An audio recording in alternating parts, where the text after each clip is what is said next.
All right. Good afternoon, everyone. My name is Benjamin, and welcome to kind of a random video that I'm putting out right now because why not? And this is going to be a little bit of how can the GOP actually take back the House of Representatives? Because as of right now, most pundits are saying that the Democrats should be favored, and I would agree that the Democrats probably do have a slight edge in terms of maintaining control of the House of Representatives. Obviously, it is a presidential election year, so it will be a little bit more competitive than it would be in, say, a Democratic wave year like 2018 maybe was. Senate it certainly wasn't. The House, they did pick up, I think it was like 40 seats, which gave them enough control. But this is just a hypothetical. Oh, hey, how can the GOP actually maintain it? Well, for starters, most of it's going to revolve around taking back seats like this district in Washington that they lost in 2018, as well as a few in California that they lost, as well as picking, retaking this district in Utah, this district in, I believe that's the second in Arizona, this Oklahoma district, this Kansas district, of course, the two seats in Iowa that they lost, as well as I have seen polls showing the Republican candidates beating all potential Democrats. Like, I have seen some polls saying that the Republicans could take all four Iowa seats. I don't think that's super likely. This district in Iowa is just it's too it's a little bluer than the rest of them for various reasons. We go up to Minnesota, take this seat that's been held for a long time by a Democrat, and retake some seats that they lost in 2018, and maintain the gains in the Iron Range and down here in southern Minnesota. The Republicans would probably need to take this seat in Wisconsin. Wisconsin's getting redder and redder, so it's very possible. Michigan, again, the goal is just retake the losses from 2018. Same thing in Illinois, which is not a lot of them. Maintain, of course, your seats in the South.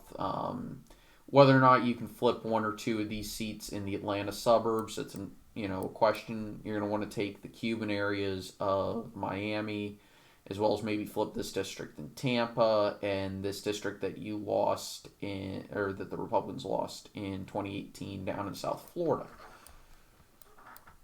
You go up to South Carolina, the Republicans are definitely going to want to retake this district. I really don't know what North Carolina is looking like because these districts have not been used yet. So we'll see what happens. Go to Virginia, you're going to want to retake this seat and the second district here on the Accomack Peninsula, as well as Virginia Beach and York County. You're going to, of course, want to maintain the 8th, ninth, and 5th Virginia districts, as well as this district. Whether or not you can flip Barbara Comstock's old seat, that's another story altogether. Whether or not Republicans can flip this district in Maryland, which, of course, Maryland is one of the most horribly gerrymandered states out there. I mean, seriously, look at some of these districts. I'm just going to take one off just to show you what I mean. I mean, that is appallingly bad.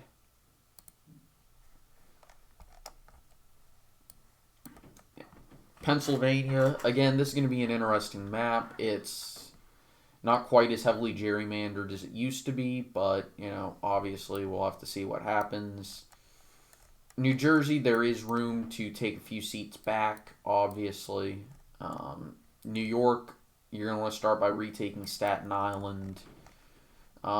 This seat in Connecticut, there's two seats in Connecticut that might be competitive, but that's going to be a tough task, if I'm honest. Obviously, you're going to want to retake the seat in Maine and gain one in New Hampshire. And New York, you're going to retake your losses from 2018. And Texas, the same thing. I didn't really talk about it, and New Mexico as well. The goal is basically just recover from 2018 and improve in the areas where you are improving. So the Rust Belt, the Upper Midwest, um, and invest some resources in some of these more rural seats that are currently held by Democrats. For example, one of these seats in Nevada might be competitive. It just really depends on what you believe is the best path forward for the Republicans. Now, obviously, for the Democrats, they're going to want to maintain a lot of these seats and probably take a few more. You can see them trying to argue that Will Hurd's seat is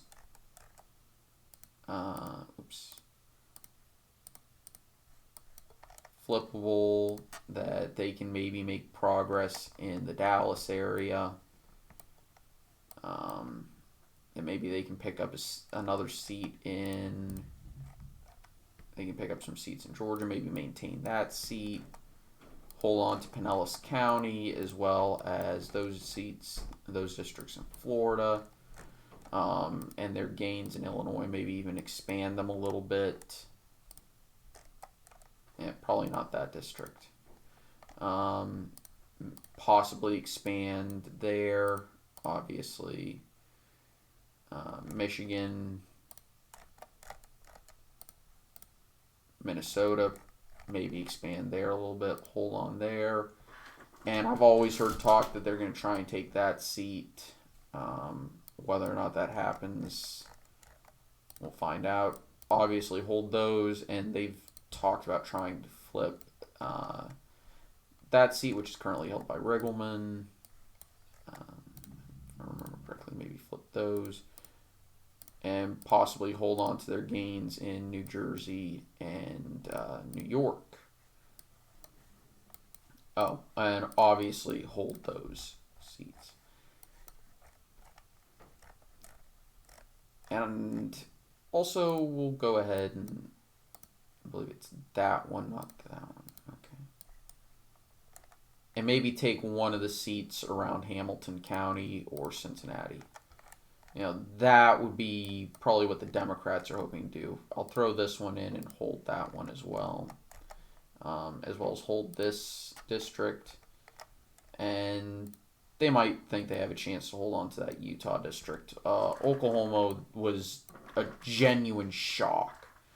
But this might be what the Democrats might be thinking about for a realistic map where they could flip the House, or, maintain control of the House. My apologies. So, yeah. Anyway, I want to thank all y'all for watching. I hope you enjoyed. I'll see you guys next time. Take it easy. Have a nice day. As always, likes, comments, subscriptions really do help. I greatly appreciate it.